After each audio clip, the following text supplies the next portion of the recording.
Today is the 20th of June 2022 and it's focused massively on refugees. So it is also the UN World Refugee Day as well. And we have a range of speakers and information from the charities that we support. What is even more amazing, we've got designers on board with us who are refugees as well. And we have some documentaries that are refugee focused, definitely worth the watch.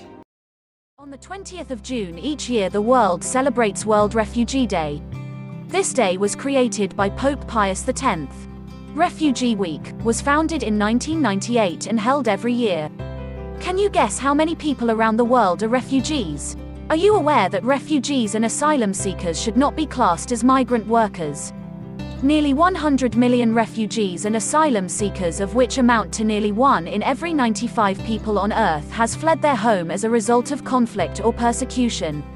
In 1954, UNHCR won the Nobel Peace Prize for its groundbreaking work in Europe. During the 1960s, the decolonization of Africa produced the first of that continent's numerous refugee crises. With the Ukrainian crisis, refugees are fleeing their home.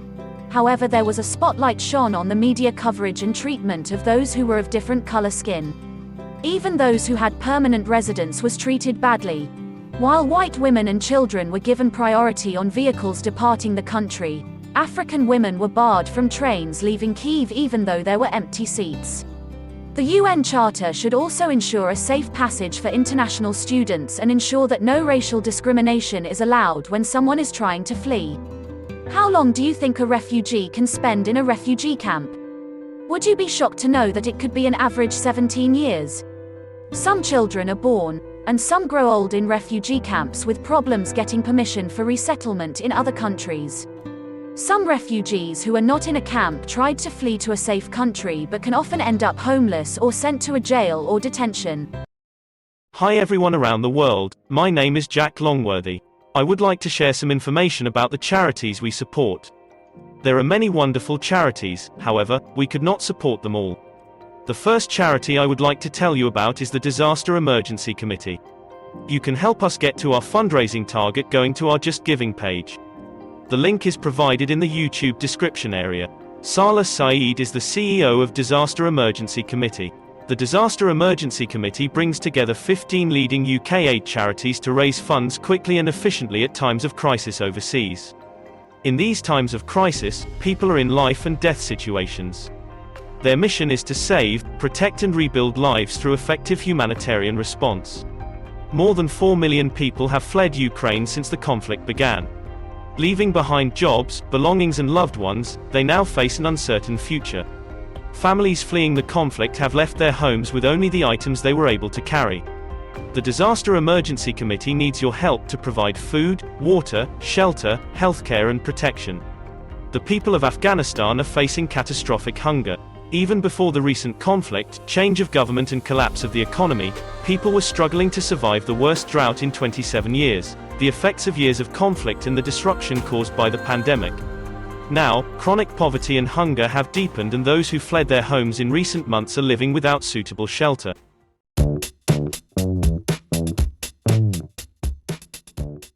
I hope you are enjoying the show. I would like to remind you to donate what you can to the charities.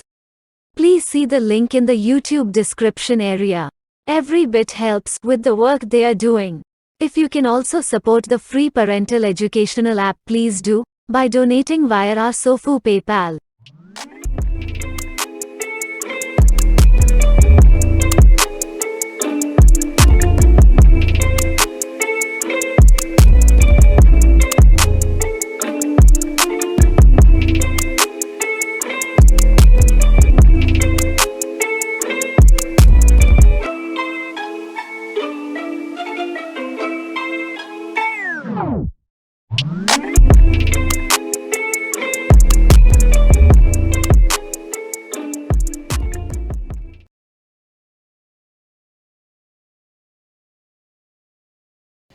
Enver, do you think it's an issue that more people are trying and succeeding in terms of crossing the channel? Well, it's important to put this in context. There are far fewer people coming to this country seeking asylum than they were a decade ago. We had a huge, far higher number, over 100,000 at one point when Tony Blair was Prime Minister. Last year, the numbers were down to around about 30,000. And if you look at the trend over the last 5 years, and as I say, over the last decade, it's a downward trend. Nevertheless, the numbers, as Douglas rightly says, coming across the channel have increased. And that, of course, poses a big challenge for our government, and it would do for any government of any colour, because when you have people coming across one of the world's busiest shipping lanes in very small boats, risking their lives, that is a huge issue, and it has to be addressed. But the context is really important here. The overall context is that the numbers coming to this country seeking asylum over the last few years and over the last decade has been declining, and it's important to recognise that. Several things about that. One is, of course, it's not surprising that asylum claims were down last year because most of the world was in lockdown, and it's very hard to draw the trajectory of the last decade, not least also because the movement you're talking about, of course, in the previous decade under Labour was significantly to do with intra-EU migration. It was to do with the British government losing control of Britain's borders, in part because of our membership of the EU. One of the things that caused the British public to vote to leave the EU in 2016 was the idea that the British government would be more capable of controlling the British borders after leaving the EU than it was before. So that's why it's a particular political problem for this government. Movement and migration ebbs and flows. But if after a government has been mandated by the public with tidying up its asylum and immigration system, and in fact is seen to be losing control of it in such a visible way, then I think this is a problem. And just one other point on this, which is that it's important, of course, to bear in mind that this whole issue of the signal that you give out as a country. The people who are trying to cross the channel illegally at the moment have gone through multiple safe countries before doing so. They do not have to come to Britain. They are choosing to come to Britain. They do not have to pay the smuggling gangs thousands of pounds to go across the channel. They are choosing to do that and choosing to leave safe EU countries.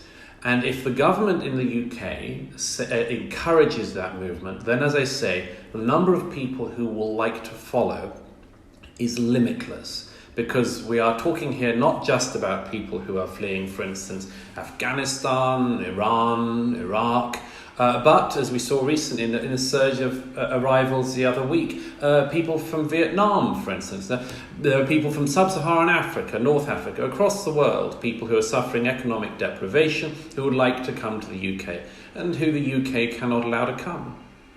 But just on that, Douglas, as he just put across there, but also in his cover piece, talks about the fact that the current arrangement privileges those who can afford entry, can afford to make that journey, and also encourages people smugglers. Do you agree with that? Look, I think it's really important here to understand the context. Even when we had inward migration from the EU, the main countries of those nationalities coming here seeking asylum were not from the European Union. That was a separate migration challenge. This is an issue which goes back right to when this country, and we're talking about it on a very significant day, 7 decades since this country, along with other countries, put its name to the UN Convention on Refugees. And Conservative Prime Ministers since Churchill, all the way up to David Cameron, have stuck to a very important principle. And that principle is that those people who come to this country claiming that they need protection should be given a fair hearing on UK soil. And if they need protection, they should be given it. And if they don't need protection, they should be sent back. And indeed today, in the front line, in the fight against COVID, if you look at people working in the NHS, there are Afghan doctors who had no choice but to get here in the back of a lorry. There are people who came from Iran fleeing oppression, who are top-level surgeons. And indeed, if you look across the arts, if you look across education, if you look across business, there are many refugees who are making an incredible contribution to this country, proud to be Britons, playing by the rules, paying their taxes and contributing to this country in an incredible way. And it's very important that as a nation, we continue 7 decades after the UN Convention to stick to that key principle that, as I say, many Conservative Prime Ministers have continued to stick to, which is if you come here with a case for refugee protection, you are given a fair hearing.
Amazina nitwa Nyaremezo Ida Nyarangi.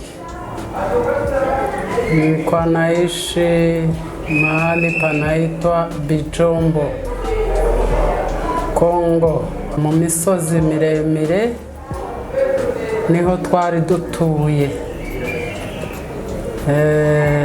mu ntara ya Sud Kivu. Nahunze mu mwaka w'1917 twari abarimu twigisha ku ishuri, nibwo rero twahunze gutandukanye n'abana, turahunga, abana bahungana n'abandi bari kugenda bahunga kugeza igihe baza guhuruka, duhuruka kuri Goma, tukagenda tubona abagira neza badutwara, duhuruka kuri Goma turambuka ni Bugande, ku mupaka w'i Bugande na Kongo, tukomeza nyine guhunga tugera hano.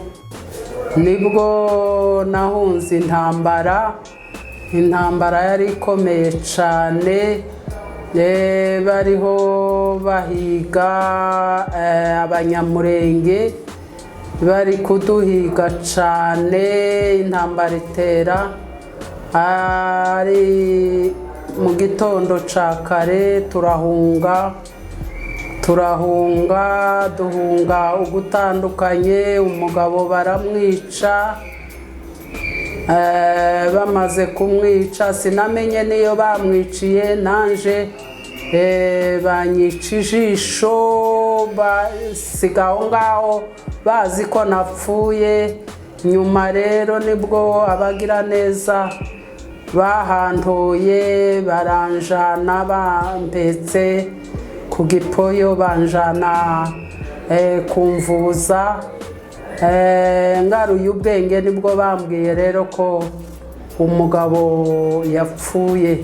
Aho rero twagendaga mu nzira bigoye kandi ndwaye igikomeri, kugera tugeze hano naho tuhagirira ubuzima butari bwiza. Abana tuza kugira Imana, utoraguye umwe akamuzana, mbona ndababonye, mfite abana 4, abakobwa 2 n'abahungu 2. nibwo rero dutuye hano muri Kenya ariko mu buzima bugoye cyane. Maisha ni ngumu, vitu imepanda bei sana. Naitwa Jackson Mragizi from Congo. Kwa sasa mimi naishi hapa Kenya Kitengela, kaunti ya Kajiado. Mimi ni mzaliwa wa Congo. Nimezaliwa place inaitwa Mugatanga. Tumepatana na vita 2015 nikakimbilia Kenya. Sasa nakaa place inaitwa Kitengela, Kajiado County. Nafanyanga kazi ya kinyozi. Mimi naitwa Reverend Pastor Shikiro. Mimi ni Reverend wa kanisa la Freshman Fellowship Ministry hapa Kitengela, Baraka Road.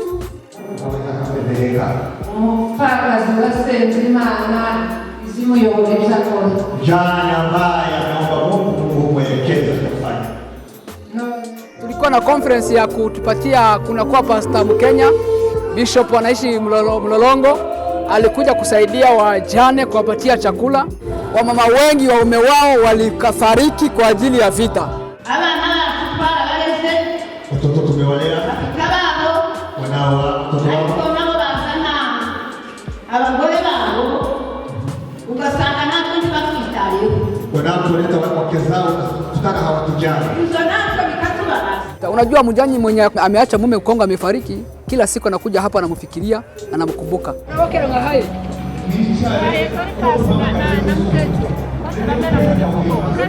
Mimi nimezaliwa Kongo mwaka 1987 na nikaishi Kongo kwa miaka mingi. Nimeishi Kongo miaka 29. Kiongozi ama chairman wa RCG, tunafanyanga kazi ya counseling kwa hiyo group na kusaidia youth, kuwapea counseling wenye wametoka huko Kongo wakikuja huko Kenya. Tunawasaidia juu wamekuwa kwanga wamepatana na hizo vita. Saa zingine unasikia story ya nyumbani Kongo. My friend huko, shida imenitoa huko ni vita. Hakuna shida nyingine inaweza kutoa nyumbani isipokuwa hiyo shida ya vita. Niliweza kupitia nchi za majirani kama Rwanda mpaka Uganda, ndio nikakuja kujipata huko Kenya. Ni makesi ya watu wenye wamepoteza wazazi, wamepoteza familia zao, wamekuja huko wakiwa peke yao, hawana msaada ama hawana chochote, familia zao zimeenda. Sasa hiyo ndio makesi tunapatanga nayo, ama vijana wenye wameshutiwa. Embassy yetu ya Kongo haitujali, haijui kwamba tuko hapa na haituangalii. Hakuna siku nijawahi kusikia embassy ya Kongo imekuja kutusalimia. Bora wa Kenya ndio wanakuja kutusalimia. Kama tumepata chakula ya leo, ni wa Kenya wamekuja kutuangalia, kwa kuwa wanasikia kwamba tumeumia. Obvious, askari wa boda akijua yenyewe mahali umetoka kuna vita kali, hata kukubalia kuvuka kwa urahisi, lakini hawezi kurudisha kwa moto. Tulikuwa tumeshambuliwa kwa kijiji yetu, mahali nimezaliwa na mahali nilikuwa nimeishi. Nikaona imekuwa ngumu, nikachukua hatua ya kutoroka. Kwa majina naitwa yani Kiatungimana, natoka Burundi, mahali kunaitwa Kamesa, Bujumbura. So sasa niko Kenya Kitengela, kulingana na matokeo tu yametokea kwetu ya mambo ya vita. Amazina yitwa Mukesha Esther, navukiye muri Kongo mu gihugu cyitwa mu Rurambo. Nza muri Kenya naje 2016. Tuyatengera mbana na basaza banje, kora akazi ko kugurisha amahuzu n'ibindi.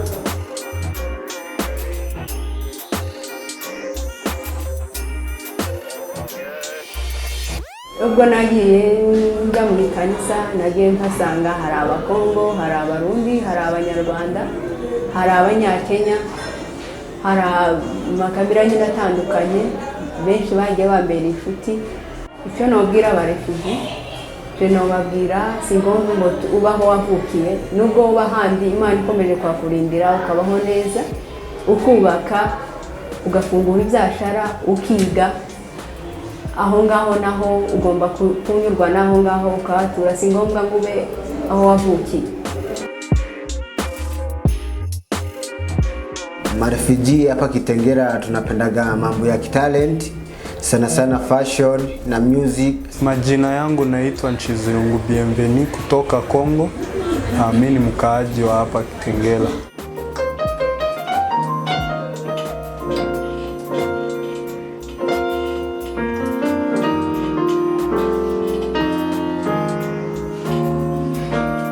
Tulitoka Kongo juu ya vita ya makabila na sasa tuko hapa Kenya. Hapa Kenya ndio nakaanga, nimefungua kazi yangu ya kufunza music, nimefungua shule.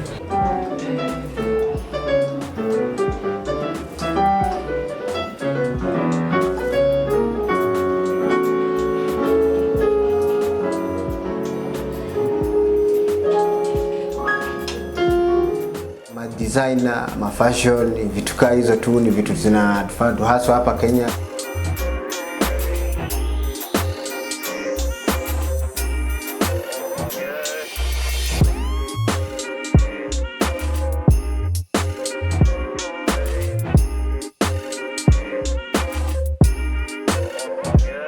Niko na band yangu sasa ya muziki najiita Destin Band. Hiyo ndio nafanyanga sasa kimuziki kwa saa hii sasa. Majina ya watu wa band niko na wabeza anaitwa Ishimwe Remi, wa drums anaitwa Bienveni Sengiumba, ni wawili madrumisti wawili, mwingine ni Mnyaneza Samuel, watatu wa solo anajiita Dickson Murama. Huyo ndio sasa chairman wetu kwa saa hizi. Hatukuwa tunajuana, sasa tukaamua mbona tusifanye band ya Wakongo as in refugees, ndio hata wengine wanaweza join, si ya Wakongo peke yake. Lakini kwa saa hii vile tumeanzisha, wenye wako ni Wakongo, wachezaji ni Wakongo.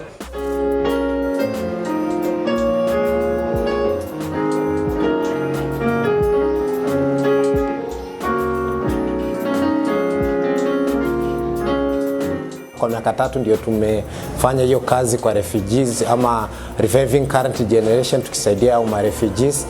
Tumeweza kufikia ama tumefikia watu wengi. Hata naweza omba Kongo itulie ili watu warudi kwa nchi zao, waendelee na maisha.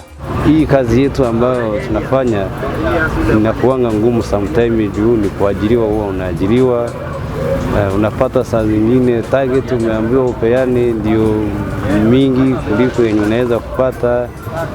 Ingekuwa mzuri kama uko na yako hapo, ingekusaidia kidogo, lakini ukiwa umeajiriwa ni ngumu sana.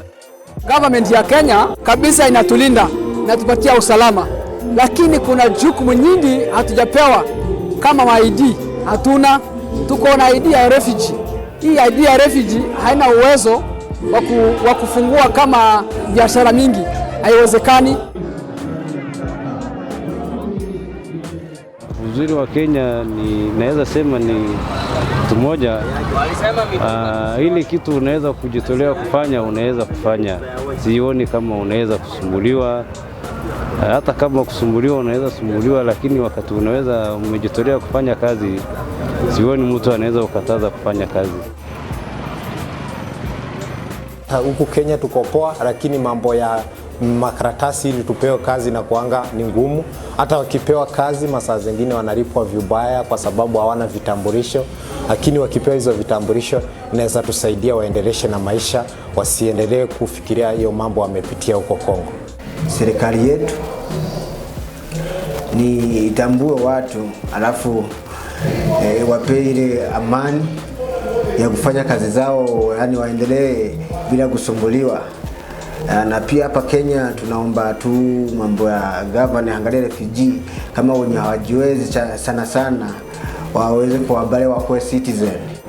Naweza ambia refugees kwenye wako manchi tofauti, hata kama uko kwa nchi yenye si yako, uendelee kujisikia na uendeleshe na maisha. Tunaweza rudi, lakini tukiwa tumejifunza vitu mingi, na tujifunze kukaa na watu ama kushare na watu.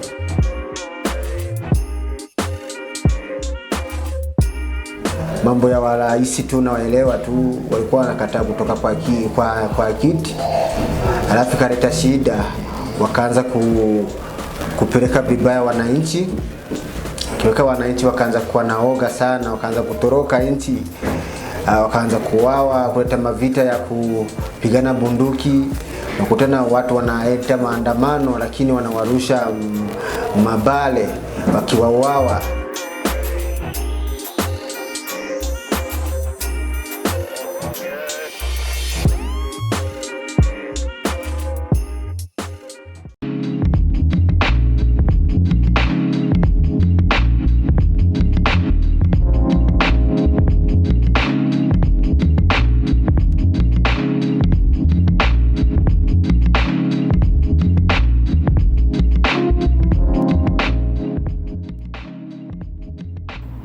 Children on the Edge is what its name says. It's about the most marginalised, the most vulnerable children, those living on the very edges of their society.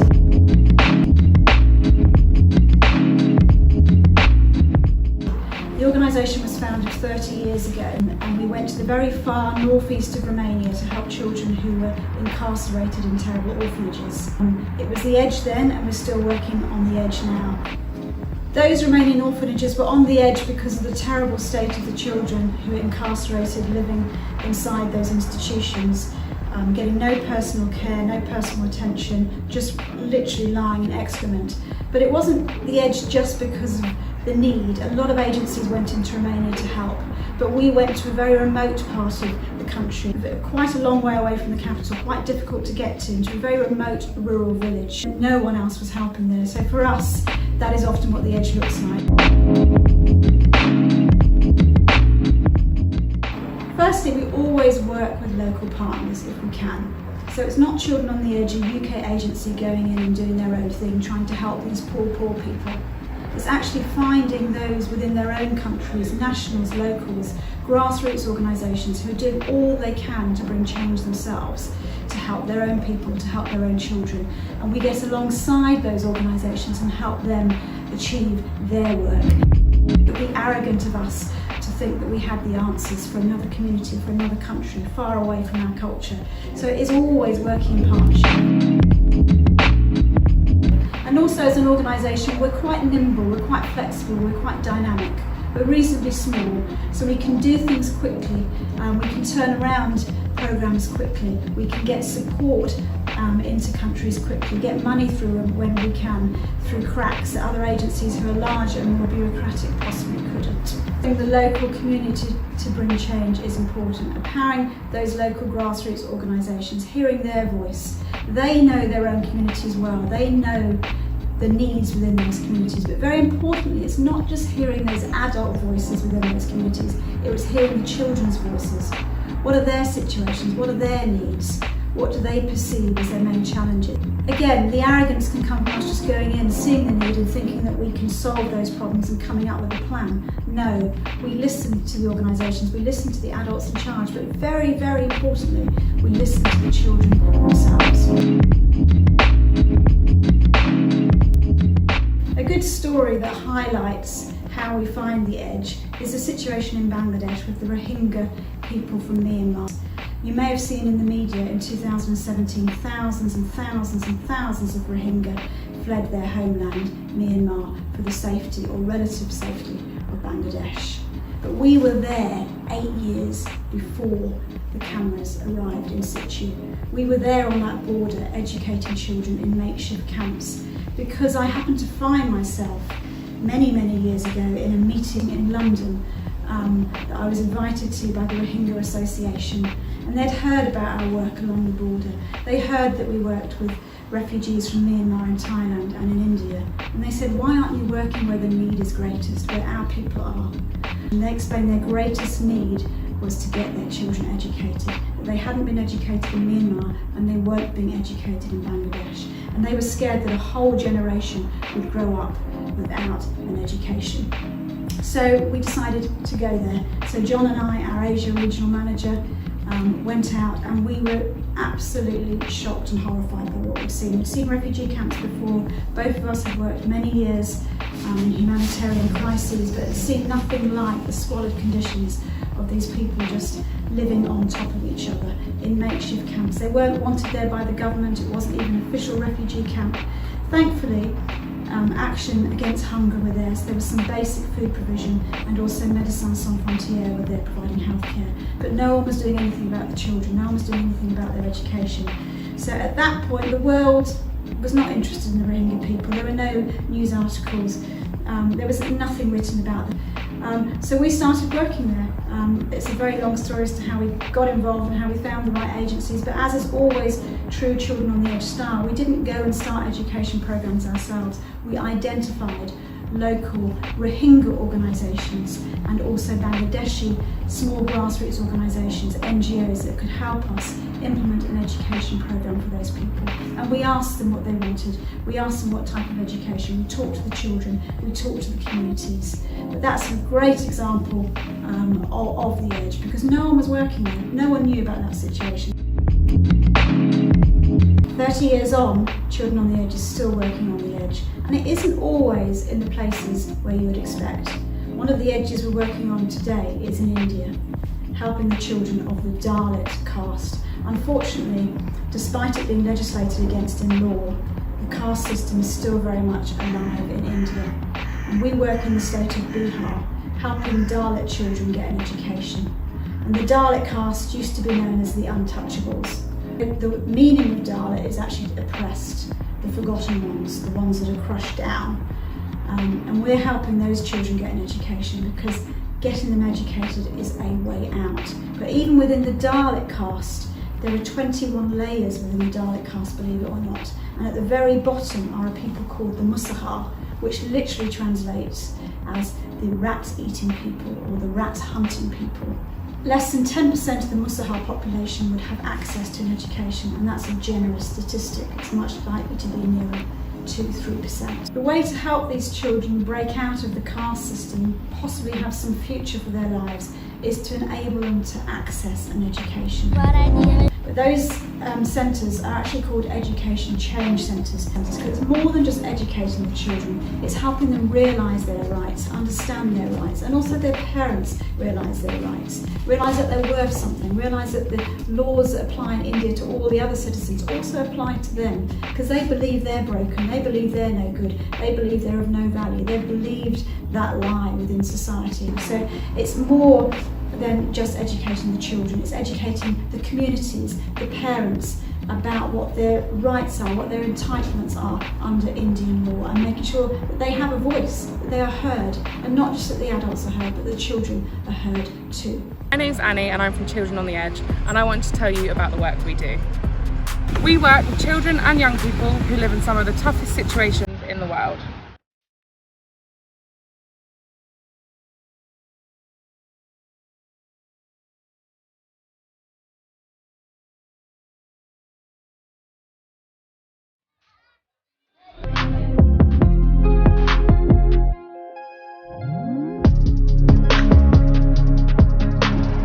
We help children and young people to access education, learn about their rights, and help them to express themselves. In our schools in Bangladesh, we've introduced a new digital education programme using simple technology that you'll be familiar with, like mobile phones and projectors. This is transforming the way that children learn and giving them the opportunity to learn about the wider world and to connect with other children outside the confines of the camp. আমাকে শুনতে পাচ্ছো? Nadia. In Uganda and Kachin State, we work with the very youngest children, providing preschool education and helping them to have the best start to life.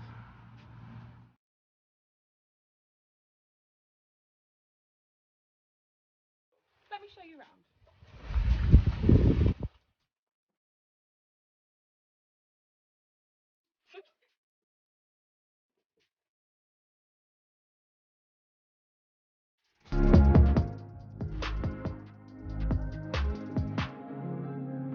We can support your fundraising and give you some brilliant ideas to raise money for Children on the Edge. Your support would make a huge difference to the children we work with, helping them learn, grow, play and thrive.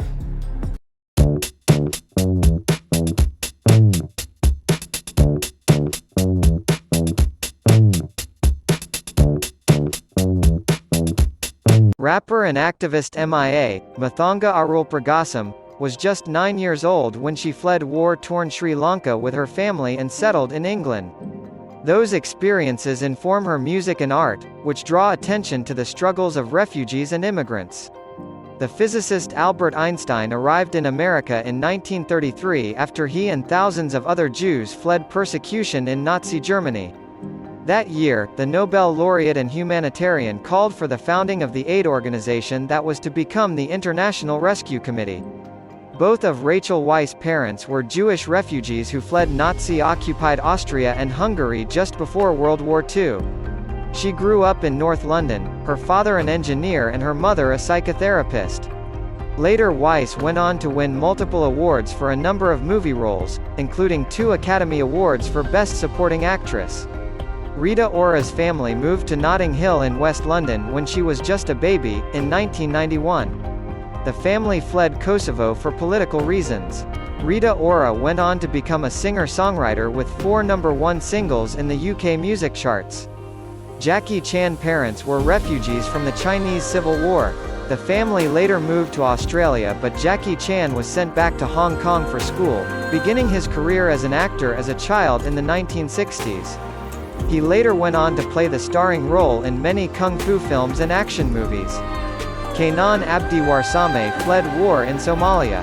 He is better known by his stage name Kenan, a Somali-Canadian poet, rapper, singer, songwriter and instrumentalist.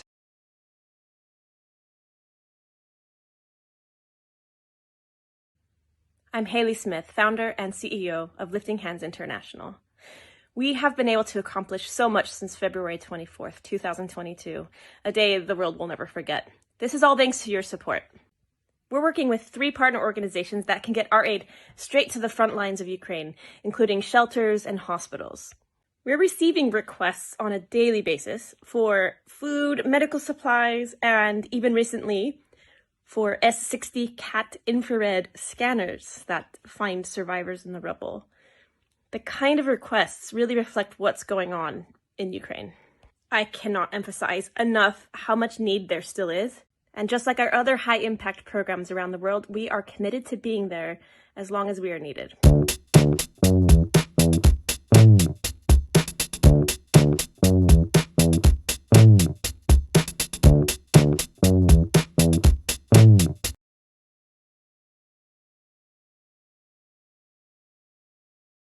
Doctors Without Borders, also known internationally by our French name Médecins Sans Frontières, or MSF, is an independent medical humanitarian organization. Founded in 1971, MSF won the Nobel Peace Prize in 1999. MSF provides life-saving medical care to those affected by war, natural disasters, disease outbreaks, systematic neglect or exclusion, and other crises. We work in accordance with international humanitarian law and medical ethics. We treat people based on medical needs alone, regardless of race, religion, or political affiliation.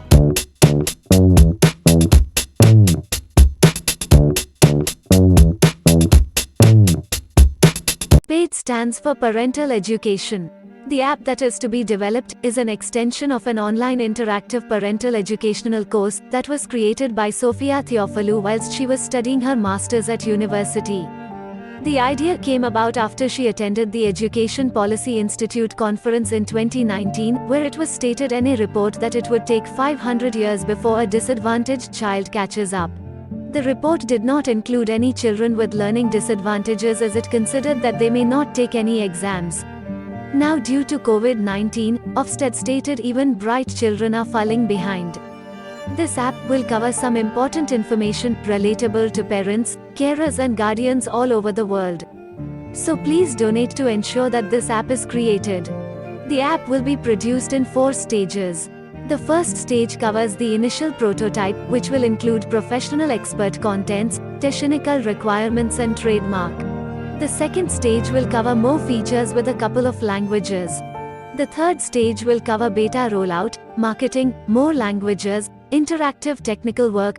The final stage will cover a full international rollout. Thank you for watching. If you'd like to leave us any comments, you can do so via our Facebook, Twitter, LinkedIn or our Instagram profile. Tomorrow we're back here for sustainable fashion. I'll see you again then. Thank you.